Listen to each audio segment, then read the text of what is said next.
Riyadh അടക്കം സൗദിയുടെ വിവിധ ഭാഗങ്ങളിൽ ഇന്ന് മഴ ലഭിച്ചു. ധ്രുവക്കാറ്റ് മൂലം രാജ്യത്തിന്റെ വിവിധയിടങ്ങളിൽ താപനില താഴുന്നതിന്റെ ഭാഗം കൂടിയാണ് മഴ. വരും ദിവസങ്ങളിൽ തണുപ്പ് കൂടാൻ സാധ്യതയുണ്ടെന്നും കാലാവസ്ഥാ നിരീക്ഷണ കേന്ദ്രം അറിയിച്ചു.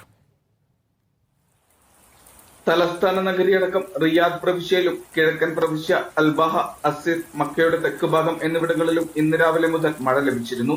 ഇന്ന് മഴയുണ്ടാകുമെന്ന് കാലാവസ്ഥാ നിരീക്ഷണ കേന്ദ്രത്തിന്റെ മുന്നറിയിപ്പുമുണ്ടായിരുന്നു. ധ്രുവക്കാറ്റ് മൂലം രാജ്യത്തിന്റെ വിവിധയിടങ്ങളിൽ താപനില താഴ്ന്നിട്ടുണ്ട്. വരും ദിവസങ്ങളിൽ തണുപ്പ് കൂടാൻ സാധ്യതയുണ്ടെന്നും കാലാവസ്ഥാ നിരീക്ഷണ കേന്ദ്രം അറിയിച്ചു. റിയാദിൽ നാളെയും മഴയ്ക്ക് സാധ്യതയുണ്ട്. അൽ ഖസീം ഭാഗത്തേക്കായിരിക്കും മഴയെത്തുക. ദമ്മാം, അൽഹസ, അസീർ എന്നിവിടങ്ങളിൽ മഴയോടൊപ്പം മൂടൽമഞ്ഞും ഇന്നുണ്ടായി. ജോർദാൻ അതിർത്തി പ്രദേശങ്ങളും വടക്കു പടിഞ്ഞാറൻ അതിർത്തി പ്രദേശങ്ങളിലും കടുത്ത തണുപ്പ് തുടരുകയാണ്. സൗദിയുടെ വിവിധയിടങ്ങളിൽ പൊടിക്കാറ്റും മഞ്ഞുമുണ്ടാകുമെന്നും മുന്നറിയിപ്പുണ്ട്. Mishal Cherpulassery, media 1, Riyadh.